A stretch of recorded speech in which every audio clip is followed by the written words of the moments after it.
Silicon city ಬೆಂಗಳೂರಿನಲ್ಲಿ ಒತ್ತುವರಿದಾರರ ವಿರುದ್ಧ BBMP ಈ ಹಿಂದೆ ರಣಕಹಳೆಯನ್ನು ಮೊಳಗಿಸಿತ್ತು. ಒತ್ತುವರಿಯನ್ನು ತೆರವು ಮಾಡುವಂತಹ ಕೆಲಸವನ್ನು ಮಾಡಿತ್ತು. ಈಗ ಬೆಂಗಳೂರು ಅಭಿವೃದ್ಧಿ ಪ್ರಾಧಿಕಾರ ಅಂದರೆ ಬಿಡಿಎಯ ಸರದಿ. ಹಾಗಾದರೆ ಏನು ಮಾಡ್ತಾ ಇದ್ದಾರೆ ಬಿಡಿಎ ಅಧಿಕಾರಿಗಳು ಒತ್ತುವರಿ ವಿಚಾರದಲ್ಲಿ? ಬನ್ನಿ ನೋಡ್ಕೊಂಡು ಬರೋಣ.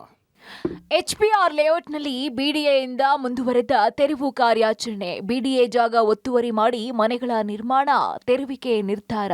ಬೆಂಗಳೂರಿನ HBR ಲೇಔಟ್ನಲ್ಲಿ 2 ಎಕರೆಗೂ ಹೆಚ್ಚು ಬಿಡಿಎ ಜಾಗವನ್ನ ಒತ್ತುವರಿ ಮಾಡಿ ಕಾರು ಗ್ಯಾರೇಜ್, ಕಾರು ಶೆಡ್ ಸೇರಿದಂತೆ ಕಟ್ಟಡಗಳನ್ನ ನಿರ್ಮಾಣ ಮಾಡಿಕೊಂಡಿದ್ರು. ನಿನ್ನೆ ಬಿಡಿಎ ತೆರವು ಕಾರ್ಯಾಚರಣೆ ಮಾಡಿ ಬೃಹತ್ ಶೆಡ್ಗಳನ್ನ ತೆರವು ಮಾಡಿದೆ.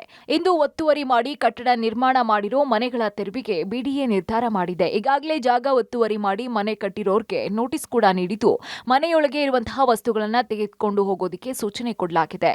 ಇನ್ನು 1.5 ಎಕರೆ ಜಾಗದಲ್ಲಿ ಸುಮಾರು 70 ಕಡೆ ಒತ್ತುವರಿಯನ್ನ ಗುರುತು ಮಾಡಿದ್ದೀವಿ. ಹಂತ ಹಂತವಾಗಿ ತೆರವು ಮಾಡ್ತೀವಿ. ಯಾರಿಗೂ ಎಕ್ಸ್ಕ್ಯೂಸ್ ಇಲ್ಲ. ಬಿಡಿಎ ಜಾಗವನ್ನ ಮತ್ತೆ ಬಿಡಿಎ ತೆಕ್ಕೆಗೆ ತೆಗೆದುಕೊಂಡಿದ್ದೀವಿ ಅಂತ ತಿಳಿಸಿದ್ದಾರೆ.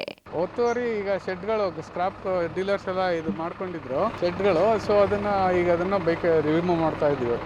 3 ಸರ್ವೆ ನಂಬರ್ ಅಲ್ಲಿ ಆಗಿತ್ತು, 181, 182, 183 ನಲ್ಲಿ. ಸೊ ಅದು ಡೀಟೇಲ್ಸ್ ಎಲ್ಲ ಈಗ ತೆಗಿತಾ ಇದೀವಿ. 1 ಎಕರೆ 20 ಗುಂಟೆ 60 ಕಡೆ ಗುರುತು ಮಾಡಿದ್ರು. 60ರಿಂದ 70 ಇದೆ. ಕಾರ್ಯಾಚರಣೆ 2 ದಿನ ಆಗುತ್ತೆ. ಇನ್ನು ಇಲ್ಲಿ ವಾಸ ಮಾಡ್ತಿರುವಂತಹ ಜನ ನಮ್ಮ ತಾತ ಮುತ್ತಾತರ ಕಾಲದಿಂದಾನು ಇಲ್ಲೇ ವಾಸ ಮಾಡ್ತಾ ಇದ್ದೀವಿ. ನಮ್ಮ ಹತ್ತಿರ ಎಲ್ಲಾ ಪತ್ರ ಇವೆ. ದಯಮಾಡಿ ಬಡವರ ಜೀವನದ ಮೇಲೆ ಬಂಡೆ ಎಳಿಬೇಡಿ ಅಂತ ಮನವಿ ಮಾಡಿಕೊಂಡಿದ್ದಾರೆ. ಗೌರ್ಮೆಂಟ್ ಅಧಿಕಾರಿಗೆ ನಾವು ಸಮಯ ಕೇಳ್ತೀನಿ. ನಮ್ಮ ತಾತನ ಕಾಲದಿಂದ 100 ವರ್ಷ ಇಲ್ಲಿ ನಾವು ವಾಸ ಮಾಡ್ತಾ ಇದ್ದೀವಿ. ನಮ್ಮ ಫ್ಯಾಮ್ಲಿನೇ ಒಂದು 60-80 ಫ್ಯಾಮ್ಲಿ ಇದೆ. ಸೀಟ್ ಮನೆಗಳಿದೆ.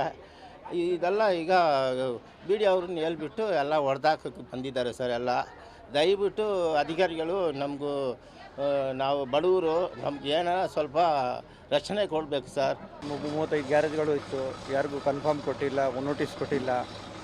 ಏನಾದರೂ ಒಂದು ತೊಂದರೆ ಆಗಿದ್ದರೆ ಜೀವನ ಹೋಗ್ಬಿಟ್ರೆ ಯಾರು ಸರ್ ಇದಕ್ಕೆ? ನೋಡಿ, ದೊಡ್ಡವರಿದ್ದಾರೆ, ಎಲ್ಲರೂ ತಿರ್ಗೊಂಡ್ಬಿಟ್ಟಿದ್ದಾರೆ. ಇದಕ್ಕೇನಾದರೂ ಒಂದು ಹೆಲ್ಪ್ ಮಾಡಿ. ನೋಟಿಸ್ ಸಿಕ್ಕಿದ್ರೆ ನಾವು ಈ ಥರ ನಮ್ಗೆ ಸರ್ ಕಷ್ಟ ಬರ್ತದೆ ನೋಟಿಸ್ ಕೊಟ್ಟರೆ. 45 ವರ್ಷ ಆಯಿತು ನಾವು ತೊಗೊಂಡಿದ್ದು. ನಮ್ಮ ತಂದೆ ತೊಗೊಂಡಿರೋದು ಇದು. ವಿಡಿಯೋನಲ್ಲಿ ಕೇಸ್ ನಡೀತಾ ಇತ್ತು. ಇವಾಗ ಹಾಗೂ ಈ ಥರ ಆಗ್ತಾ ಇದೆ. ಇಲ್ಲಿ ನಾವು 40 ವರ್ಷದಿಂದ ವಾಸ ಮಾಡ್ತಾ ಇದ್ದೀನಿ. ನಾವು ಏನಾಗುತ್ತೆ ಸರ್, ನಾವೆಲ್ಲ ಬಡವರು. ಇನ್ನು ಬಿಡಿಎ ನಿನ್ನೆಯಿಂದ ತೆರವು ಕಾರ್ಯಾಚರಣೆ ಮಾಡ್ತಾ ಇದ್ದು ಇಂದು ಮತ್ತು ನಾಳೆ ಮನೆಗಳನ್ನ ಡೆಮಾಲಿಷ್ ಮಾಡ್ತೀವಿ ಅಂತ ಹೇಳಲಾಗ್ತಾ ಇದೆ.